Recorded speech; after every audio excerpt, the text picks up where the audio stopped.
Hello everyone. 1000 SSC idiom series की इस 11th video में आप सभी का एक बार फिर से स्वागत है।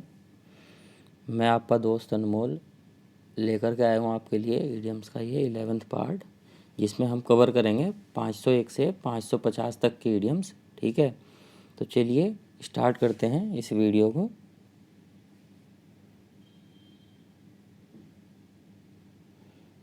देखिए, इसमें पहली इडियम क्या है, गैरीमैंडरिंग वे।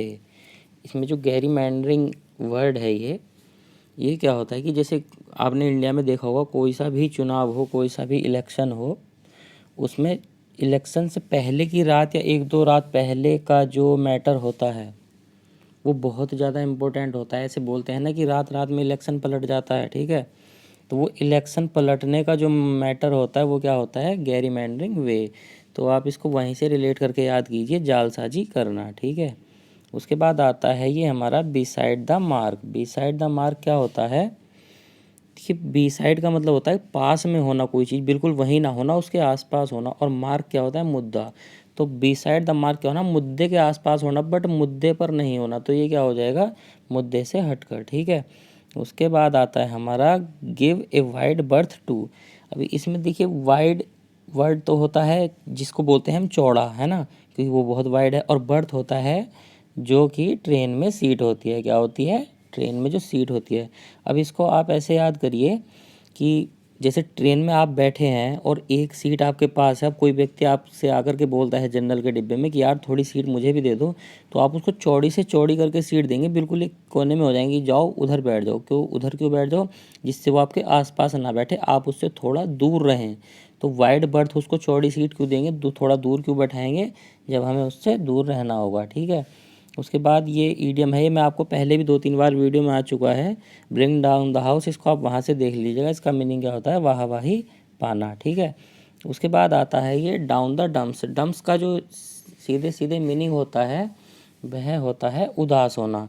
बस वहीं से इसका मीनिंग आप याद रखिए, sad and depressed down in the dumps. ठीक है, उसके बाद आता है हमारा dot one's i's and one cross one's t's. इसका भी देखिए फ्रेंड्स, मुझे ज़्यादा इतना आइडिया नहीं है, बस इसका तो आपको रटना ही पड़ेगा। बी डिटेल्ड एंड एग्जैक्ट, ये होता है सटीक। ठीक है, ऑल मून साइन ये पहले भी वीडियो में आ चुका है, कई बार मैंने इसका बताया भी था कि ये जो चांद की रोशनी में जो चीज़ें दिखती हैं वो अगर हम दिन में देखते हैं तो वो रियल नहीं होती हैं, क्योंकि रात को वो चांद की चमक में बहुत अच्छी दिखती हैं और दिन में उतनी अच्छी नहीं दिखती। तो वो सब क्या होती हैं, सुपरफिशियल होती हैं, बनावटी होती हैं। ठीक है, उसके बाद आता है हमारा chapter and verse.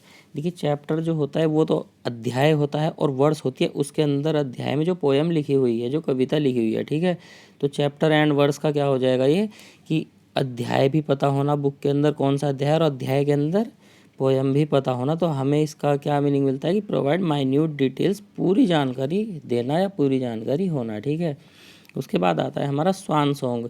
Swan song क्या होता है कि ये जैसे हम लास्ट में आपने टीवी में देखा होगा कि बड़े बड़े राजनेता या अभिनेता की जब डेथ वगैरह होती है तो एक बैंड बाजे के साथ उनकी एक जो लास्ट में एक जुलूस रैली टाइप निकलती है वो, तो उसमें जो बैंड बाजा वगैरह होता है वो, उसको बोलते हैं स्वान सॉन्ग। ठीक है, उसके बाद आता है हमारा by the skin of teeth.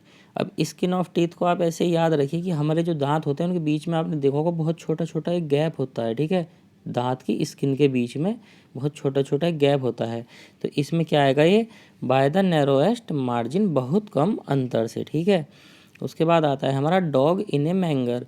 ये मैंगर जो वर्ड है ये गांव के लोग बहुत जल्दी समझ जाएंगे। मैंगर जो एक जो पशुओं के चारा खाने के लिए जो एक पोर्ट होता है उसको नांद बोलते हैं, जो बड़ी सी बनी हुई होती है जिसमें वो अपना चारा खाते हैं। तो अब आप इसको ऐसे समझिए कि वो जो चारा खाने की उनकी जो नांद है जिसमें वो खा रहे हैं, उसमें कोई कुत्ता घुस के बैठ जाए तो वो क्या करेगा, वो अंदर बैठा रहेगा। जैसे ही वो पशु उसमें मुंह डालते हैं वो उनको भौंकने लगता है। तो ना तो वो चारे को तो वो कुत्ता खुद भी नहीं खा सकता और उनको खाने नहीं दे रहा है। तो वो कुत्ता क्या है, अपने आप में एक स्वार्थी व्यक्ति है। डॉग इन ए मैंगर, स्वार्थी व्यक्ति। ठीक है, उसके बाद देखिए वोट विद योर फीट। इसको आप ऐसे याद रखिए कि जैसे कोई भी नेता है वो बहुत ज़्यादा करप्ट है और वो आपके यहाँ इलेक्शन के टाइम में खड़ा होता है, वोट मांगने आ जाता है, तो आप क्या बोलेंगे कि वोट विद माय फीट, मैं ठोकर मारता हूँ ऐसे नेता को, मैं ऐसे नेता को वोट नहीं दूंगा। तो वोट विद योर फीट, अपनी असहमति आप जता रहे हैं उसके लिए। ठीक है, उसके बाद आता है flies off at a tangent. तो देखिए फ्लाइज में क्या है, फ्लाई का मतलब तो उड़ना हो गया कि उड़ना होता है, और टेंजेंट होता है एक स्पर्श रेखा होती है, एक रेखा एक लाइन होती है। तो लाइन से फ्लाई ऑफ कर जाना, उड़ जाना, तो ये क्या हो जाएगा, मुद्दे से भटकना। ठीक है। उसके बाद देखिए बैटन डाउन द हैचेस। अब इसमें जो वर्ड है, ये जो बैटन जो वर्ड है, ये इसका मीनिंग क्या होता है, इसका होता है तख्ता। तख्ता जो लकड़ी का फट्टा बना हुआ होता है वो होता है तख्ता। और जो हैचेस वर्ड है ये होता है पक्षियों के जो छोटे छोटे बच्चे होते हैं। ठीक है। तो पक्षियों के बच्चे तख्ते पर बैठे हुए हैं और आप उनको बैटन डाउन द हैचेस, आप बैटन से नीचे गिरा रहे हो। तो नीचे गिराने का मतलब क्या है, जब आप उनको नीचे गिराओगे तभी तो वो अपने पंखों को खोलेंगे, उड़ने का प्रयास करेंगे। तो इस वजह से तब जा कर के वो लोग उड़ना सीखेंगे। तो आप क्या बोलेंगे कि हम इनको मुश्किल परिस्थिति के लिए तैयार कर रहे हैं। ठीक है।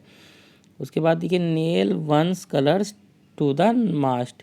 ये क्या होता है कि रिफ्यूज टू क्लिम डाउन, हार स्वीकार करने से इनकार कर देना। ठीक है। उसके बाद आता है ऑल माइट एंड मेन।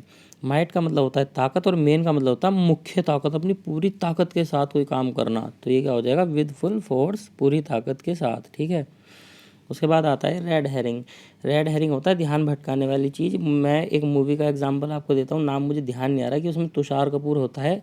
जब भी वो कोई रेड कलर देख लेता था तो उसकी आंखें इधर उधर भटकने लगती थी। इसका मतलब कि वो अपना जो ध्यान है उसका ध्यान भटक जाता था उससे। तो बस वहीं से आप इसको थोड़ा याद रखिए, ध्यान भटकाने वाली चीज़ रेड हेरिंग। उसके बाद आता है to cut one's coat according to one's cloth. इसमें देखिए जितना हमारे पास कपड़ा है हमने उसी के अंदर अंदर अपना कोट बनवा लिया, अब चाहे वो छोटा है या बड़ा है। तो इसका हमारे कहने का मतलब क्या है कि जितना कपड़ा अपने पास हो उतना ही कोट बनवाओ, ज़्यादा इधर उधर कुछ करने की ज़रूरत नहीं है, अपने साधनों के भीतर रहना। हिंदी में कहावत और बोलते हैं कि हमें उतने पैर पसारने चाहिए जितनी बड़ी हमारे पास चादर हो। तो बस ये वही है, to cut one's coat according to one's cloth. ठीक है। उसके बाद आता है हमारा थ्रो अप कार्ड्स। तो कार्ड्स क्या होता है, ये होता है ताश के जो पत्ते हम खेलते हैं। ठीक है। तो अब एक बात आप थोड़ा इसको ऐसे समझिए कि चार लोग हैं जो कार्ड्स खेल रहे हैं। वो चारों के चारों का इरादा ये होता है कि इस गेम को मुझे जीतना है और मुझे जीतना है। अचानक से कोई कार्ड फेंक के मार दे कि यार मुझे खेलना ही नहीं है, तो उसने जीतने का इरादा तो छोड़ ही दिया, वो तो खेलने का इरादा भी छोड़ दिया। तो थ्रो अप कार्ड्स क्या होगा, इरादा छोड़ देना। ठीक है। उसके बाद आता है लुक शार्प। लुक का मीनिंग जो हिंदी में देखे तो होता है दिखना, और शार्प का मतलब होता है तेज। तो जो बंदा तेज दिख रहा होगा अपने आप में, वो क्या करेगा, वो पे अटेंशन तो करेगा, ध्यान तो देगा, कड़ी निगरानी तो रखेगा ही ना। उसके बाद आता है हमारा एक बिग ड्रॉ। बिग ड्रॉ क्या होता है, बिग होता है बड़ा, और ड्रॉ का मतलब होता है खींचना, अपनी साइड खींचना। अब ये ड्रॉ जो वर्ड है ये हम अटेंशन के लिए भी यूज़ कर लेते हैं और लाइन खींचने के लिए भी यूज़ कर लेते हैं। तो बिग ड्रॉ क्या होता है, ह्यूज अट्रैक्शन, बहुत ही बड़ा कोई अट्रैक्शन अभिभूत करने वाला। उसके बाद आता है बियर डाउन। तो ये होता है to move quickly toward something, यानी धमकी भरे तरीके या लहजे से। ठीक है। उसके बाद आता है a chip off the old block. अब इसको आप ऐसे याद कीजिए कि कोई ओल्ड ब्लॉक है तो ओल्ड ब्लॉक के अंदर ही तो चिप लगती है, तो वो उसी के अकॉर्डिंग फिर कार्य करती है जैसा वो ओल्ड ब्लॉक होता है। ठीक है। तो ऐसा व्यक्ति जो अपने माता पिता के जैसा दिखता है वो क्या हो जाएगा, a chip off the old block. अब चिप उस बच्चे को देखिए और ओल्ड ब्लॉक उसके माता पिता को देखिए, तो chip off the old block जो अपने माता पिता जैसा दिखता है। ठीक है। उसके बाद आता है हमारा ये एट ए स्ट्रेच। स्ट्रेच का मतलब जो इसमें होता है, स्ट्रेच का मतलब इसमें जो इंग्लिश मीनिंग इसका दिया हुआ है ये है कॉन्टिन्यूसली, और हिंदी में क्या होता है इसका, निरंतर होना। अब स्ट्रेच का मतलब वैसे अगर हम नॉर्मली देखें तो ये भी वही होता है कि खींचना होता है। तो खींचने को मतलब जो चीज़ हम निरंतर खींच रहे हैं, तो कंटिन्यूसली तो खींच रहे हैं उसको, तो निरंतर ही आ जाएगा। ठीक है। उसके बाद आता है नो बीन्स अबाउट समथिंग। अब बीन्स देखिए क्या होता है, ये एक सब्जी का नाम है बीन्स। ठीक है। तो सब्जी के बीन्स जो होता है, सब्जी की एक फलियाँ होती हैं, उनको बीन्स बोलते हैं। तो आप इसको ऐसे समझिए कि किसी के पास कोई थैला है उसमें बीन्स रखी हुई है, और आपको इस बारे में जानकारी है कि इसके थैले में बीन्स रखी हुई है और कितनी है ये भी आपको पता है। ठीक है। तो ये हो जाएगा नो बीन्स अबाउट समथिंग, कि उसके पास कितनी बीन्स है इस चीज़ की जानकारी रखना, वेल इन्फॉर्म्ड एंड इंटेलिजेंट। ठीक है। उसके बाद आता है to get into hot water. अब ये आपको मैं पहले भी बता चुका हूँ कि हॉट वाटर होता है गर्म पानी। अब गेट इनटू हॉट वाटर, गर्म पानी में कोई गिर जाता है तो वो खुद से ही एक मुसीबत में फंस जाएगा, टू गेट इनटू ट्रबल्स। ठीक है। उसके बाद आता है know the ropes. Know the ropes क्या होता है, प्रक्रिया समझना। देखिए रोप होता है रस्सी। अब जब रस्सी आपको पता है रस्सी कितनी लंबी है या रस्सी कैसे बनाई जाती है, रोप के बारे में आपको सब कुछ पता है, तो उसकी प्रक्रिया आपको सब पता है कि वो बनती कैसे है, क्या क्या उसमें मटेरियल यूज़ होता है और कितनी लंबी वो बन सकती है। तो ये हो जाएगा लर्न द प्रोसीजर्स। ठीक है, उसके बाद आता है barking up the wrong tree. अब इसमें बार्किंग अप जो वर्ड है, ये बार्क होता है पेड़ की जो छाल होती है, बाहर का जो छिलका उसका होता है उसके तने का, वो होती है बार। तो बार्किंग अप क्या हो गया, उसकी छाल उतारना। रॉन्ग ट्री किसी दूसरे पेड़ की छाल उतार लेना, तो ये क्या हो जाएगा, गलती करना। Try to find someone at wrong place. ठीक है, उसके बाद आता है इन द स्विम। स्विम होता है तैरना। अब इसको आप ऐसे देखिए, कोई व्यक्ति जब तैरने जाता है तो उसको पूरी जानकारी होती है कि पानी की गहराई कहाँ पर ज़्यादा है और कहाँ पर नहीं है, मुझे कहाँ पर तैरना चाहिए। तो वो क्या होता है, वो वेल इन्फॉर्म्ड होता है एंड अप टू डेट होता है, सूचित और सक्रिय। ठीक है, उसके बाद आता है हमारा रब अप द रॉन्ग वे। रब क्या होता है, किसी चीज़ को रगड़ना, उसको बोलते हैं रब करना। और रॉन्ग वे होता है गलत तरीके से। तो गलत तरीके से हम किसी इंसान को भी अपने हाथ से रगड़ने लगें तो वो क्या होगा, हम उसको परेशान कर रहे हैं। ठीक है, उसके बाद आता है add fuel to the fire. ये मैं पहले ही बता चुका हूँ, आग में घी डालना इसका मतलब होता है। अब इन द लूप, ये जो लूप वर्ड है ये एक सीरीज़ के जैसा होता है कि उस सीरीज़ में, जैसे सीरीज़ में रह के लोग काम करते हैं या बल्ब वगैरह जलते हैं, लूप भी कुछ वैसा ही होता है कि उसमें लोग कनेक्टेड रहते हैं, तो वो एक दूसरे को नियमित रूप से इन्फॉर्म करते रहते हैं, इन्फॉर्म रेगुलरली। ठीक है, उसके बाद आता है हमारा होल्ड वंस हॉर्सेस। अब इसका आप ऐसे देखिए कि कोई व्यक्ति है वो अपने घोड़े बेचने गया है और वहाँ तभी उसको उस दिन तक कोई कस्टमर नहीं मिल रहा है, घोड़े का कोई ग्राहक नहीं आ रहा, तो वो अपने घोड़े को जो है, अपने जितने भी उसके पास घोड़े हैं सबको होल्ड करके बैठा हुआ है, उनकी रस्सी पकड़ के बैठा हुआ है। तो वो इंतज़ार कर रहा है कि कोई ग्राहक आएगा और मैं इनको बेचूंगा। तो होल्ड वंस हॉर्सेस, इंतज़ार करना, आप इसको ऐसे याद कर सकते हैं। उसके बाद आता है ब्लैकआउट। बिल्कुल ब्लैक हो जाना, ब्लैकआउट हो जाना, ये क्या हो जाएगा, अपनी कॉन्शियसनेस खो देना, बेहोश हो जाना। ठीक है, उसके बाद आता है हमारा cut and dry method.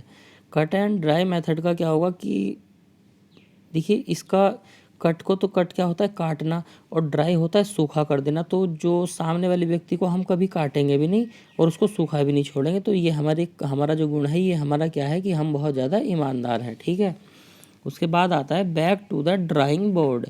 Back to the drawing board का होता है कि देखिए कोई ड्राइंग बोर्ड है, जहाँ आप ड्राइंग बोर्ड पर काम कर रहे थे, तो आप वहाँ चले गए और आपको फिर से आपने ड्राइंग करना स्टार्ट कर दिया।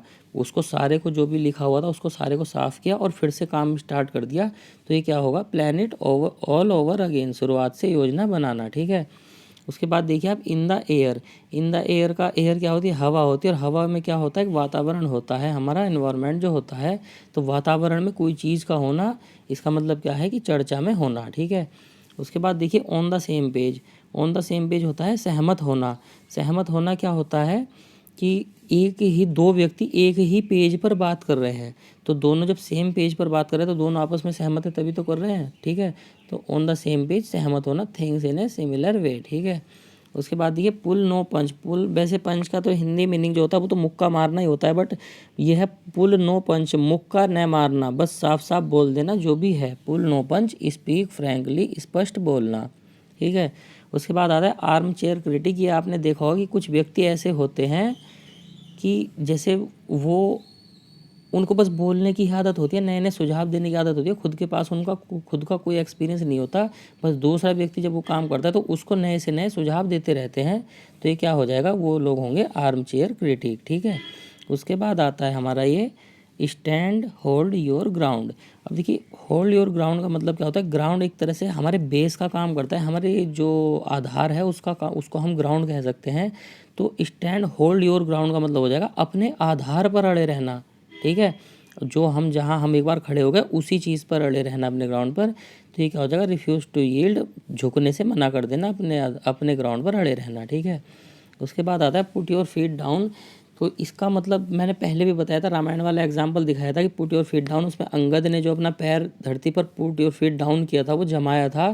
तो टेक ए फर्म स्टैंड, उसने स्टैंड लिया था कि अगर तुम मेरा पैर यहाँ से हिला दो तो मैं अपने श्री राम प्रभु की हार स्वीकार कर लूँगा। तो आप उस स्टोरी से इसको एक बार रिलेट करके देखिए, आपको जल्दी से याद हो जाएगा ये।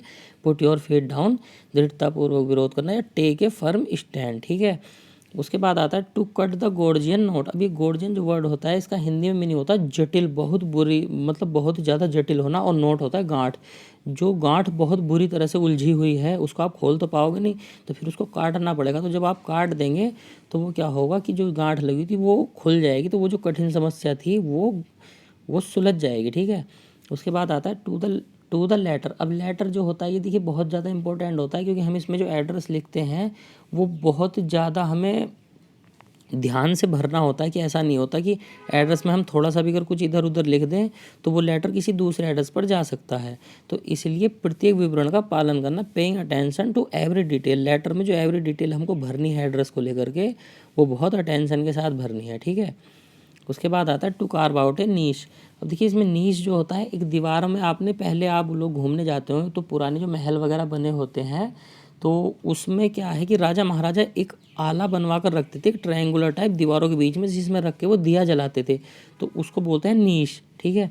और कार्व आउट होता है नक्काशी करना। तो किसी ने तो वो छीनी हथौड़े से खोद कर बनाया ही होगा ना दीवार के अंदर, जिसमें दिया रख के जलाते थे वो लोग। तो अब ये कह रहा है टू कार्व आउट ए नीश। तो इसको आप ऐसे याद रखिए कि किसी राजा ने अपने बैठने के लिए भी एक ऐसा ही आला तैयार कराया, नीश तैयार कराया खुद के लिए। तो ये क्या हो जाएगा, खुद के लिए विशेष स्थिति विकसित करना, ठीक है। उसके बाद आता है ए बी हाइव। ये बी हाइव जो होता है, ये बी होती है मधुमक्खी और हाइव होता है छत्ता। तो मधुमक्खी का छत्ता क्या होता है कि मधुमक्खी जब इतनी सारी उस पर लिपटी हुई होती हैं तो वो बहुत ज़्यादा बिजी होता है, व्यस्त स्थल होता है, ठीक है। उसके बाद आता है हमारा ये इन डच। डच जो होता है ये होता है नीदरलैंड्स के जो व्यक्ति हैं उनको बोलते हैं हम डच। अब देखिए इंडिया का कोई एक व्यक्ति उनके बीच में जाकर के फंस गया तो उसको ना तो उनकी लैंग्वेज समझ में आएगी ना उनका कल्चर समझ में आएगा, तो वो अपने आप को एक तरह से मुसीबत में ही पाएगा कि यार मैंने क्या मुसीबत ले ली, मैं इन लोगों के बीच में कैसे आकर के फंस गया, ठीक है। उसके बाद हमारा आता है ड्रॉ द लाइन। ये होता है रेखा खींचना या सीमा निर्धारित करना। इसको भी आप रामायण के उसी एग्जाम्पल से रिलेट करके देख सकते हैं कि लक्ष्मण रेखा जो थी, लक्ष्मण ने जो सीमा निर्धारित की थी, ड्रॉ द लाइन, वो लाइन उसने खींची थी, तो वो एक सीमा निर्धारित की थी माता सीता के लिए कि आपको इससे बाहर नहीं जाना है, ठीक है। तो वहाँ से आप इसको रिलेट कर लीजिए। कम टू लाइट का मतलब क्या होता है कि प्रकाश में कोई बात लाना। जब कोई बात प्रकाश में आएगी तो वो क्या है, वो सार्वजनिक हो जाएगी, ठीक है। उसके बाद आता है around the clock. Around the clock का मतलब होता है घड़ी के सारे घंटे के अकॉर्डिंग, जितने घंटे घड़ी के अंदर हैं उन्हीं के अकॉर्डिंग कोई काम होना, तो ये क्या हो जाएगा फिर दिन और रात होना।